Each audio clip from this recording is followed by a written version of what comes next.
Hola, un saludo especial para todos. Soy María Borges, especialista de ganadería de carne en Grupo Bíos. Quiero contarles que hoy tenemos un invitado muy especial, a quien tuve el privilegio de conocer hace un tiempo en una visita técnica de campo en la zona de Córdoba. Es un hombre con mucha experiencia en el manejo de ganaderías de carne, de cría, de ciclo completo en general, con una amplia experiencia, y espero que hoy tengamos la oportunidad de aprender mucho de él. Sergio, muchas gracias por estar aquí. Te agradecería que nos cuentes sobre tu perfil profesional y la experiencia que tienes en el tema de ganadería. Bueno, María, muchas gracias primero que todo por invitarme. Para mí es un honor estar aquí con ustedes para charlar sobre esos temas que tanto nos apasionan. Como lo dijiste, mi nombre es Sergio Cano, yo soy zootecnista de la Universidad de Antioquia. También hice mi especialización en producción animal en la Universidad de Antioquia. Y desde hace 29 años que egresé de allí, he hecho mi ejercicio profesional en la zona de Córdoba. Tuve la fortuna de llegar desde el principio allá. Allá he tenido este privilegio de trabajar en una de las zonas ganaderas más importantes de Colombia. No puedo decir que es la más importante porque Colombia sé que tiene otras zonas donde están haciendo una cantidad de cosas maravillosas, pero sí, la verdad es que Córdoba en estos momentos tiene muchas cosas buenas para mostrarle al país en términos de ganadería. Y me he especializado mucho en el tema de ciclo completo, como lo mencionaste, cría, levanta y ceba, porque ha sido una gran coincidencia que con las empresas que he trabajado han tenido todo este ciclo completo. Sergio, yo quisiera iniciar esta conversación preguntándote, ¿tú qué piensas? ¿Por qué Colombia, siendo un país con una vocación ganadera tan fuerte, no logra ser más productiva? ¿Por qué no tenemos mejores indicadores teniendo esa vocación? Bueno, María, es un tema bastante amplio donde tenemos muchas cosas para mejorar y debemos más bien como recordar qué es lo ideal en este caso antes de hablar qué nos está pasando.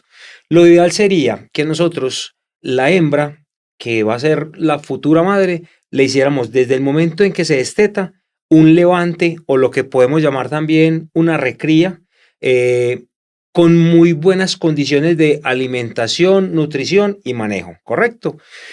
Quisiéramos que esta hembra que tiene unos altos niveles de demanda de proteína, quisiera que esa hembra le pudiéramos llenar esos requerimientos. ¿Para qué? Para que la preñemos a los 22 o 24 meses en su momento, que es lo ideal, y que ella esté dando su primera cría a los 31, 32 o 34 meses. Eso es dentro de los parámetros ideales, y que esta hembra luego destete un buen ternero y que cuando lo destete ya esta hembra que tuvo su primer parto esté preñada. Vuelvo y repito, es el parámetro ideal, ¿cierto? Vámonos a lo que nos está pasando. Nosotros estamos destetando nuestras hembras, que son las futuras productoras de terneros, y las estamos poniendo a comer muy mal. Y no nos estamos dando cuenta que esa demanda de proteína, que desafortunadamente nuestros pastos tropicales le están dando el 50 o el 60% del requerimiento de proteína, nosotros se lo tenemos que terminar de completar con algún suplemento proteico, ¿cierto? Desafortunadamente a veces en las fincas no sabemos ni siquiera qué pasto le estamos dando, qué contenido de proteína tiene el pasto que le estamos suministrando, y así esperamos que esta hembra se nos desempeñe bien. Por lo tanto, a veces nos sucede que la hembra la logramos llevar al peso ideal de preñarla, pero sus órganos, sus ovarios no están desarrollados porque no siempre van a la par, ¿cierto? Toda esa nutrición y alimentación debe ir manejada para que el animal gane peso, pero asimismo vaya desarrollándose muy bien su tracto reproductivo. Es decir, Sergio, si retomáramos el ciclo desde el inicio, entonces la primera tarea que deberíamos hacer es lograr llevar esa hembra a una correcta edad y peso de servicio para que tenga su primer parto. Mencionabas más o menos entre los 28 y 30 meses. No, preñarla entre 22 y 24 meses y que para que el primer parto sea 31, 33, 34 meses. Recordemos que hoy el indicador en Colombia está más o menos de intervalos entre parto entre 500 y 700 días. Sí. Lo que claramente quiere decir que nosotros nos estamos tardando mucho tiempo en lograr preñar nuevamente esa hembra. Casi que estamos destetando a los 8 o 9 meses con las hembras vacías y empezando ese trabajo de una forma muy tardía. Sí, es correcto. Incluso podemos agregarle a ese parámetro que tú acabaste de decir. La hembra está teniendo su primera cría a los 40 meses de edad, ¿cierto? Todo esto nos está generando un atraso total. Y a eso le podemos sumar, o le debemos sumar, que la hembra nosotros la estamos preñando y luego nos estamos olvidando de ella. No le estamos dando tampoco una buena alimentación, no estamos acompañando a esta hembra con su condición corporal. Y en ese caso, a veces inclusive la sometemos a unas restricciones alimenticias, de nutrición, de agua, manejo en general, poca sombra.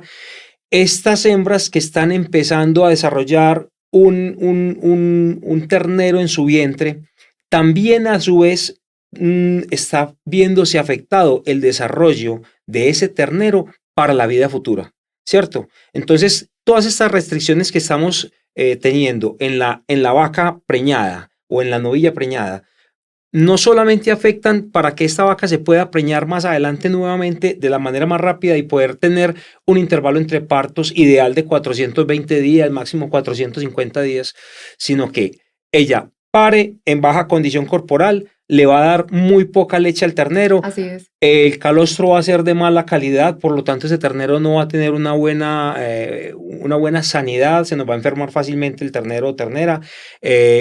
Todo eso se va sumando y va generando que los parámetros de productividad en un hato de cría cada vez sean más malos.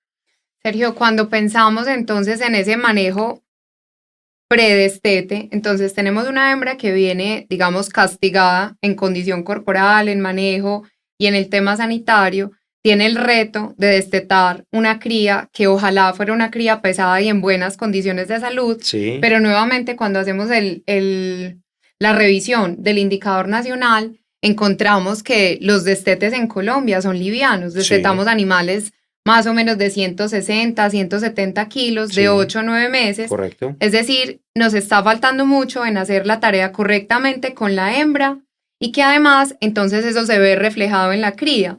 Nos demoramos mucho en preñar, pero aún así esa hembra no está en una condición adecuada para destetar animales más pesados. ¿Qué has visto tú en términos de manejo de esas crías para que ese impacto del destete sea menos negativo?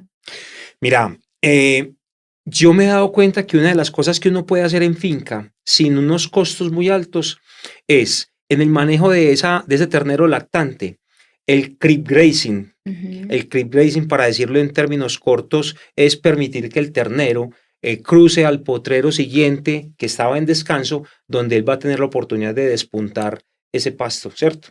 Eso es una especie de alimentación adicional para el ternero. Que eso, perdón Sergio, ahí estaríamos hablando de terneros que ya han hecho esa transición de lactante a rumiante y que deben estar más o menos en el mes 7. No, incluso los terneros después de los 90 días o en el peor de los casos a los 120 días empiezan ya en esa transición a ser rumiantes, ¿cierto? De una manera muy, muy, muy precaria, pero ya ellos empiezan ahí, exacto. ¿cierto? Primero más dependientes de leche, sin embargo se va haciendo como una incorporación progresiva. Correcto. Sí, entonces, ahora bien, si nosotros queremos que ese rumen de ese ternero lactante se desarrolle más rápido, hay otra manera muy interesante que veo yo que ya se está implementando y es el crib feeding.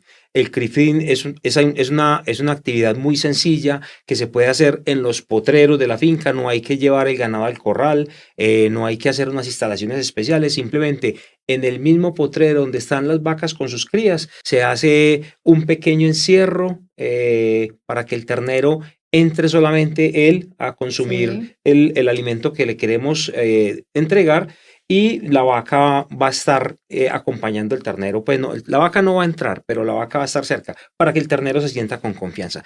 Ese manejo de crib grazing o crib feeding ha hecho que el peso al destete mejore y por ende ese ternero cuando se desteta va a tener un rumen mucho más preparado para que sea rumiante más rápido y pueda ser obviamente mucho más eficiente. Y estoy hablando de hembras y machos. Así es, recordar que finalmente la ganadería nace en la cría, ¿cierto? Sí. Ganadería especializada, doble propósito, ganadería de carne como tal, o sea, la fábrica de los terneros son las vacas. Sí. Nosotros necesitamos poner especial cuidado en esa producción de nuevas crías para el reemplazo de las hembras en las fincas o para el beneficio de los machos en la ceba. Entonces, nosotros realmente creemos que implementar esta estrategia del creep feeding es una opción muy viable en diferentes formas, como tú lo mencionaste, de unas formas más sofisticadas, otras más sencillas. Sí. Pero básicamente es tener el propósito de suplementar esa cría para que aumente la ganancia de peso, que no sufra estrés porque está al lado de su madre, Correcto. que ese desarrollo ruminal sea mucho mejor y que en el momento en el que hacemos el destete, entonces tengamos un animal más fuerte y más preparado para afrontar esa etapa siguiente. Adicional a esto, la inclusión de minerales que es tan importante para el fortalecimiento del sistema inmune. Totalmente, María. Mira, hay algo que uno puede hacer inclusive para terminar de redondear todo esto que venimos hablando y no perder ese impulso que el ternero trae en ganancia de peso durante su etapa de lactancia. Y es que después de que este ternero se desteta, si nosotros nos preocupamos por llenar ese requerimiento de proteína que hablábamos ahora, un ternero más o menos está requiriendo entre el 14 al 16% de proteína de su dieta en materia seca, ¿correcto? Los pastos en Colombia logran llenar más o menos el 50 al 60% de ese requerimiento. Si nosotros con un alimento balanceado, le podemos suministrar ese 40% de proteína restante, vamos a tener unas ganancias de peso en esa etapa de levante que es muy eficiente el animal de por sí. Vamos a ser mucho más eficientes en general, vamos a poder llevar esa hembra a preñarla rápido con su tracto reproductivo muy bien conformado y vamos a poder tener unos terneros que van a ser destinados a la ceba con una mejor preparación en su sistema musculoesquelético, en su sistema, en la preparación de las células adiposas para que ese ternero sea mucho mejor eficiente al momento de el marmoreo en el depósito de grasa. Todo eso viene desde el momento de la lactancia y luego en el levante, que todo eso lo hagamos muy conscientes de que debemos ayudar con una suplementación. Sergio, recordemos también, ya que mencionas la etapa de la ceba, que realmente en Colombia los parámetros están muy alejados del ideal, ¿cierto? Nosotros, sí, cuando se hace la revisión de las edades al beneficio, encontramos edades cercanas a 40 meses, 36, 38. Eso quiere decir que tenemos una oportunidad de mejora muy grande, que ya hablamos que en el tema del pre y post destete hay una oportunidad grande que podemos aprovechar, sí, con temas como el creep feeding, hacer una suplementación como tú la mencionas, con algo de energía o proteína, un sí, proteico energético que ayude a sostener esas ganancias. Y la finalización, que es una etapa también que hemos descuidado, y es que tratar de tener unos animales con un biotipo para carne que nos permitan también acortar ese ciclo y entregar unos animales de mejor calidad al consumidor final, ¿cierto? Sí, María, mira, aquí en Colombia tenemos un pequeño inconveniente que simplemente debemos aprender a manejarlo, y es que tenemos unos inviernos y unos veranos muy fuertes.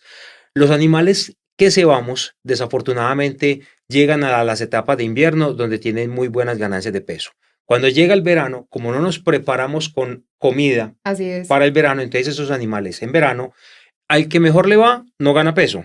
Pero es muy normal que los animales pierdan peso en verano. De tal manera que un animal de ceba en una finca puede pasar 2 o 3 veranos al punto que cuando ya sale a sacrificio, sale con 40 meses de edad, 48 o hasta de 50 meses, que eso también lo sabemos, ¿cierto? Así es. Entonces, si nosotros logramos destetar terneros más pesados con la herramienta de creep feeding, hacer la suplementación en la etapa de recría o de levante con proteína. Para el levante lo más importante es la proteína. Sí. En la etapa de ceba ya es más importante la energía que la proteína.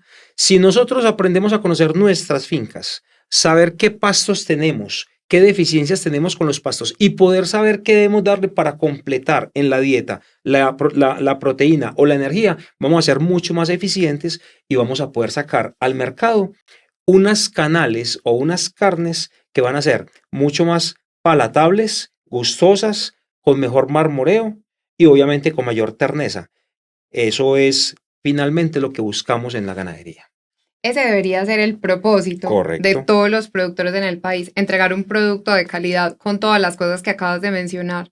Entonces, para redondear este mensaje de esta parte inicial de la conversación, yo quisiera encerrarlo todo diciendo que tenemos una oportunidad bien importante de mejorar los indicadores de la ganadería, implementando temas sanitarios, de manejo y de suplementaciones estratégicas que aplicándolas bajo el conocimiento de la pastura como el primer recurso nutricional que tenemos en las fincas, pueden ayudarnos a tener ciclos mucho más eficientes y a tener una mayor rotación del inventario en las fincas, que al final se traduce en flujo de caja y mayor retorno a la inversión. Totalmente. Ahí es donde tu experiencia cobra mucho valor, Sergio, del manejo de las fincas como empresas, ¿cierto? De empezar a medir indicadores, de hacer seguimiento y de siempre estar pensando en cómo mejorar.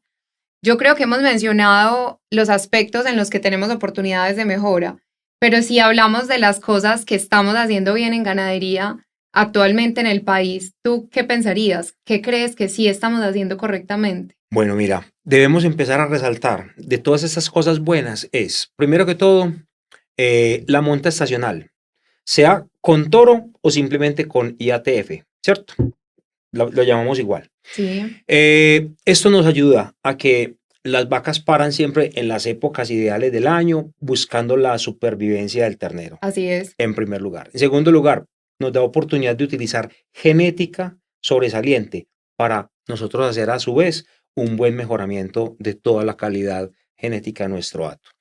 En segundo lugar, veo que se está trabajando mucho sobre el tema sanitario.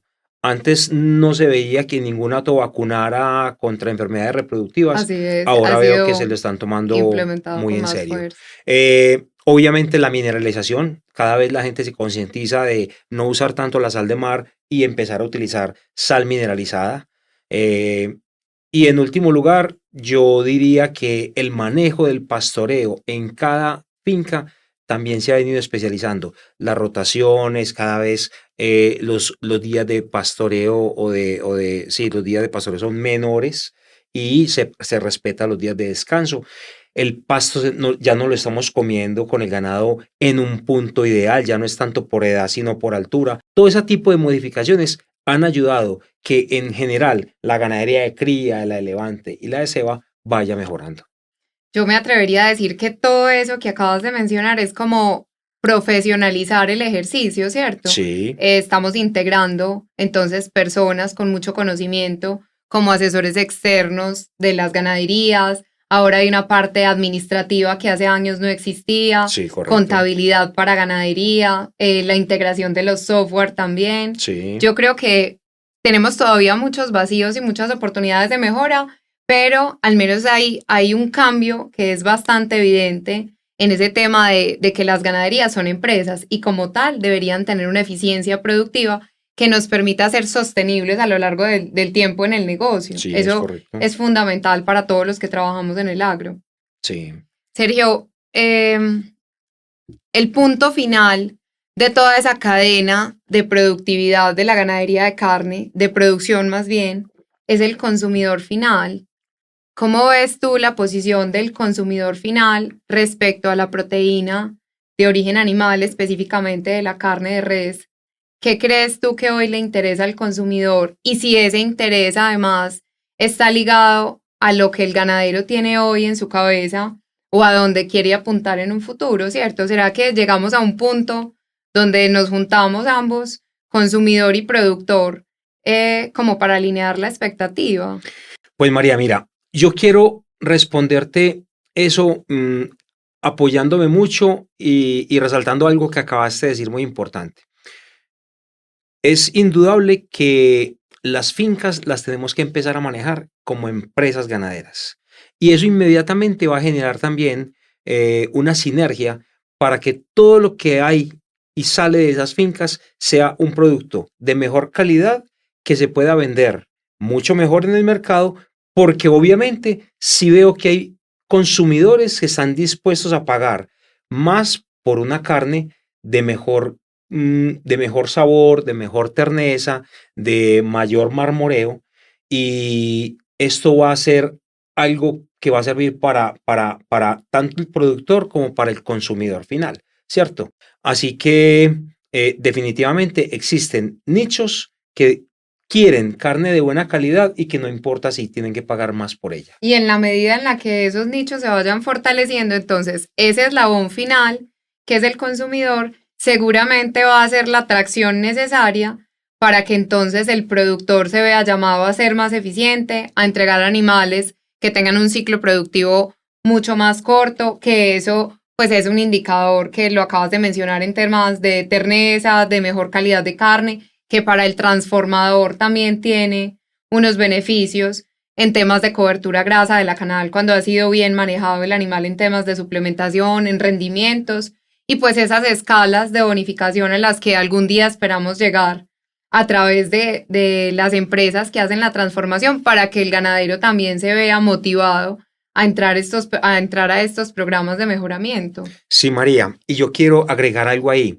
No podemos dejar de lado que para poder también obtener una carne de buena calidad y entregárselo a ese consumidor final, también en los centros de producción debemos empezar a manejar un tema que también es súper importante y hoy en día ha cobrado mucha relevancia, y es el bienestar animal. En la medida que nosotros también en las fincas aprendamos a que los animales son seres vivos que sienten y que le debemos dar un mejor trato, eso va a redundar en una mejor calidad de carne, y que al Sí. final, cuando el animal lo estemos montando gordo al camión con destino al frigorífico, si ese trabajo de embarque se hace con una técnica de bienestar animal, esos animales van a llegar al frigorífico con una mejor condición, y a la vez eso va a generar una mejor calidad de terneza, gustosidad, pH, todo lo demás. Es súper importante eso y es pensar que el bienestar animal, que además es una palabra muy de moda, Sí. no solamente debería estar enfocado al tema del animal como tal, ¿cierto? De garantizar eso que para nosotros Ujú. es una responsabilidad desde el ejercicio profesional, sino que el llamado también es a los ganaderos y a los productores, y es decir, bienestar animal también es un tema económico. Un animal que no está estresado está ganando más peso, Sí. una hembra que está próxima a servicio, que no sufra estrés, que tenga buena sombra, disponibilidad de agua y de alimento, es una hembra que seguramente va a tener una oportunidad de tener entonces ese servicio efectivo y quedar preñada. Bienestar animal para nosotros, los que estamos involucrados en el tema de la producción en las fincas, también es un tema de rentabilidad. Qué bueno girar un poquito esa mirada y verlo como un todo, ¿cierto? Sí, María, mira, el bienestar animal impacta en toda la cadena, ¿cierto? En cría, levante y ceba y en todos los procesos. Para un dato importante que quisiera dejar aquí, aquellas personas que les gusta mucho preguntar por una carne madurada cuando llega a un restaurante, deben saber que un animal que sufrió estrés antes de morir, es una carne que no va a tener una maduración, y fácilmente esa canal, en vez de madurarse, puede dañarse o podrirse en el frigorífico o en el sitio donde esté. Para que la gente entienda la importancia de que un animal tenga bienestar animal y pueda estar tranquilo durante toda su vida productiva. María, mira, hay un tema que yo quería tocarte porque lo considero de también mucha importancia, y es el tema de la trazabilidad. ¿Por qué lo considero importante? Porque veo que en este momento es una de las condiciones que los mercados como Estados Unidos nos está poniendo para poder que nuestra carne llegue a ese mercado, ¿cierto? Definitivamente ellos vienen haciendo mucho énfasis en que nos falta trazabilidad, y es ahí donde también tenemos una oportunidad de mejora en nuestros datos de ceba. Yo quiero poner el ejemplo que viví yo durante todo el tiempo en que estuve en Córdoba, ya que cuando yo compraba animales en subasta para cebar, Sí, las compras comerciales que las hacen compras comerciales, normalmente las sí, fincas para reponer. uno cree que como está comprando un ternero de 250 kilos, que ese ternero puede ser de un año de edad, pero resulta que cuando realmente el ternero llega a la finca, lo miramos con detenimiento y vemos que tiene 3, 4 y hasta 5 hierros.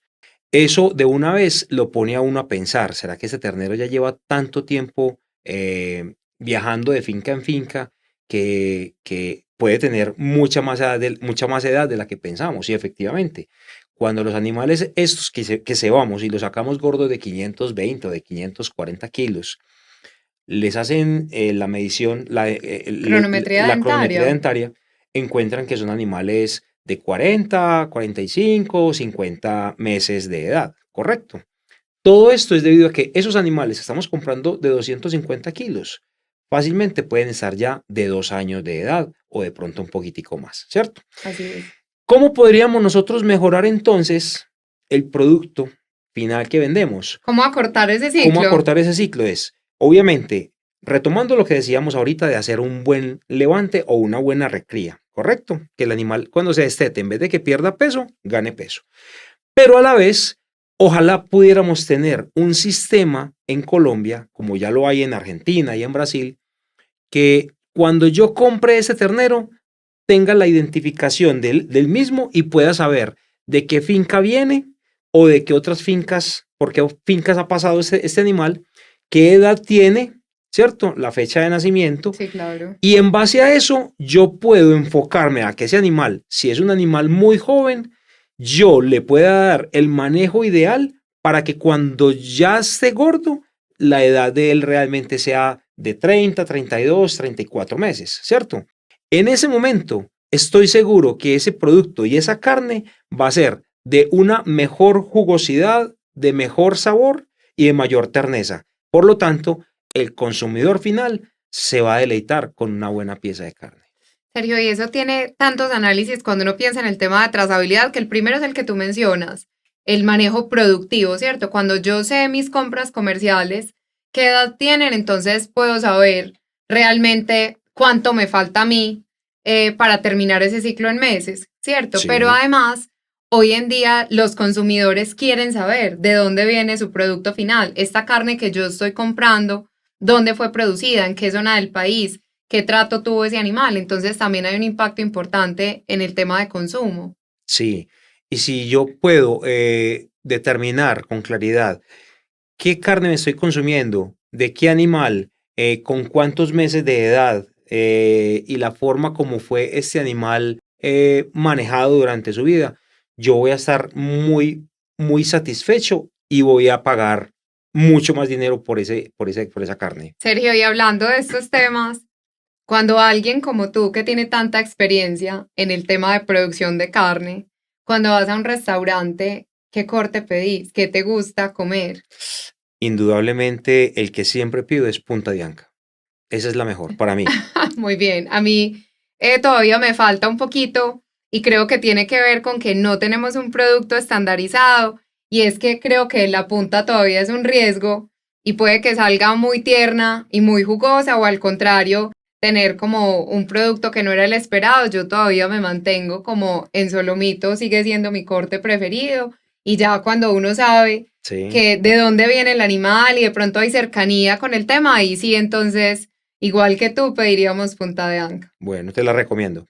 Sergio, muchas gracias. Muchas gracias por compartir con nosotros todo tu conocimiento en el tema de las ganaderías, el llamado siempre a la medición de los indicadores, a ver qué más cosas podemos integrar en las fincas, cómo mejorar la productividad a partir de la pastura, cómo es exitoso también implementar estrategias de manejo, sanidad, nutricionales que nos ayuden a ser más eficientes. Muchas gracias a todos por acompañarnos en esta conversación. Recuerden que en Grupo Bios trabajamos día a día para nutrir a todos desarrollando el campo colombiano. Gracias por estar con nosotros en sintonía con el campo. María, no, soy yo el que estoy muy agradecido contigo y con el grupo BIOS por haberme hecho esta invitación. Reitero, para mí es un honor y un placer haber estado estos minutos aquí charlando contigo y espero que esto que conversamos sirva de algo para aquellos productores del sector que quieren hacer algunas mejoras y de eso se trata, que cada vez Colombia sea un mejor productor de carne. Gracias.